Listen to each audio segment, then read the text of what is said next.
La voix d'Ambroise Paré, 24 heures sur 24, 7 jours sur 7. De retour en direct avec Laurent Romeshko, c'est notre invité exceptionnel aujourd'hui dans cette émission. On va y avoir du sport. Laurent, on parlait de la météo. Évidemment, la météo et le climat sont deux sujets qui intéressent beaucoup de gens, qui perturbent beaucoup de gens. Actuellement, donc, on traverse une période de chaleur. Alors, est-ce qu'elle est aussi exceptionnelle que l'on peut le croire ou le dire? On est quand même presque, à la fin du mois d'octobre. Oui, on a toujours des périodes comme ça, des arrière-saisons, comme on les appelle, qui sont belles et qui sont douces, des mois d'octobre. Alors, c'est plus rare, deuxième quinzaine d'octobre, d'avoir ce type de temps.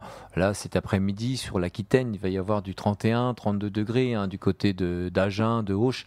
Donc, voilà, ça c'est exceptionnel. Tout de même, c'est rare et c'est anormal qu'il y ait des températures comme ça une deuxième quinzaine d'octobre. Mais des arrière-saisons belles, douces, voire chaudes et ensoleillées, il y en a régulièrement. C'est ce qu'on appelle, à tort, mais c'est ce qu'on appelle très souvent l'été indien.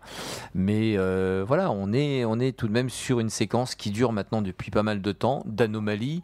L'hiver dernier, l'hiver 2021-2022, très peu de pluie, hiver qui a été doux, pas de période de froid, pas de pluie, très peu, tant et si bien que, effectivement, avec les chaleurs très précoces qu'il y a eu au mois de juin, et ça c'est une nouvelle anomalie, on s'est retrouvé avec une sécheresse chronique, et là on croise les doigts, c'est-à-dire qu'elle n'arrive pas encore, mais on espère bien que ce qu'on appelle la période de recharge des nappes phréatiques, qui débute normalement à partir du mois de novembre, on espère qu'elle sera effective cette année et que voilà, on va recharger les nappes souterraines, mais c'est vrai qu'on a ce faisceau d'événements, de réchauffement, de dérèglement, qui interroge, qui inquiète. Alors là, vous êtes au cœur évidemment de cette actualité, si on peut appeler ça une actualité.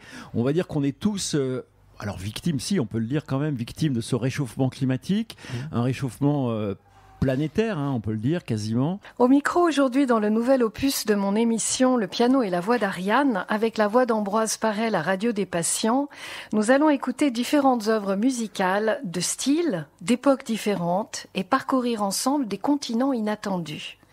Partageons pendant 1 heure des musiques, de la poésie et des compositions que j'ai sélectionnées pour vous aujourd'hui. N'hésitez pas à participer à l'émission en venant nous voir au studio, rez-de-chaussée couloir à l'angle du kiosque à journaux, ou en nous contactant au 15 560, l'appel est gratuit. En cette année 1946, alors que le monde se reconstruit après des années de guerre effroyables, le milieu artistique renaît en retrouvant sa place de premier choix en France. Radio, théâtre, cinéma, salles de spectacle réouvrent et reprennent possession de lieux fermés, abandonnés et muselés pendant la guerre.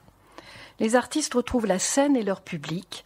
Chanteuses et chanteurs, chefs d'orchestre, instrumentistes partent à la conquête de nouvelles salles et de nouveaux producteurs. Le 9 octobre de cette même année est enregistrée une chanson française qui sera un succès dans le monde entier. Dans la France libérée, Édith Piaf est déjà célèbre et décide d'écrire elle-même une chanson dont elle sera l'auteur. Elle crée le texte, dont la limpidité, le rythme des mots et la simplicité donnent à la chanson son cachet unique. Elle fait appel à son cercle proche d'amis, musiciennes et musiciens, pour composer la mélodie dont elle a l'air dans la tête. On dit aussi qu'elle a composé cette chanson à l'intention de Marianne Michel sur une nappe en papier d'une terrasse de café à Paris. Marianne Michel, chanteuse elle aussi, et qui en sera la première créatrice dans les music-halls parisiens. Le succès est tel qu'Édith Piaf décide de l'enregistrer elle-même. La musique sera signée par le pianiste Marcel Louigui. On espère en tout cas vous changer les idées aujourd'hui avec ce thème plutôt inédit et que pour ma part j'ai découvert à travers cet ouvrage qui vient de sortir, donc la communication avec les animaux, un échange qui fait du bien, donc un ouvrage écrit par Coralie Médier et Juliette Dumas. Alors on a beaucoup de chance parce que ces deux auteurs sont par ailleurs boulonnaises, donc elles sont venues en régionale de l'Étape, en voisine, pour nous parler non seulement de cet ouvrage mais surtout de l'intérêt de communiquer avec ces animaux. Alors qu'on en ait ou qu'on n'en ait pas. Moi, je n'ai pas d'animaux, mais je pourrais tout à fait me mettre à la communication avec les animaux. Pourquoi ? Parce que certainement, quand vous étiez enfant, vous aviez l'habitude de jouer, de câliner votre animal préféré et sans doute de lui parler, de le prendre comme confident, de lui confier un certain nombre de choses ou qu'il vous console. Eh bien, cette faculté que nous avions quand on était enfant, elle est juste oubliée et on peut la réveiller. C'est en tout cas ce que vous nous proposez, Juliette et Coralie. Merci d'être avec nous aujourd'hui. Est-ce que vous pouvez nous dire déjà rapidement ce qui vous a amené à vous intéresser à ce thème de la communication avec les animaux ? Alors, je vais commencer. Je suis Juliette Dumas. Moi, je n'ai pas d'animal, mais j'en croise pas mal. Mais surtout, en fait, tout a commencé avec une formation sur le sujet de la communication avec les animaux que j'ai suivie avec Coralie Médier, par pure curiosité. Et puis aussi parce que j'aime beaucoup tout ce qui peut faire du bien facilement et tout ce qui est à portée de main. Et donc, encore une fois, qu'on ait un animal à côté de soi ou un animal pas loin, je trouve que c'est passionnant d'essayer de comprendre pourquoi ça peut faire du bien, pourquoi c'est un formidable cercle vertueux qui nous sert autant que ça nous fait du bien à nous et ça fait du bien à l'animal. La voix d'Ambroise Paré, 24 heures sur 24, 7 jours sur 7.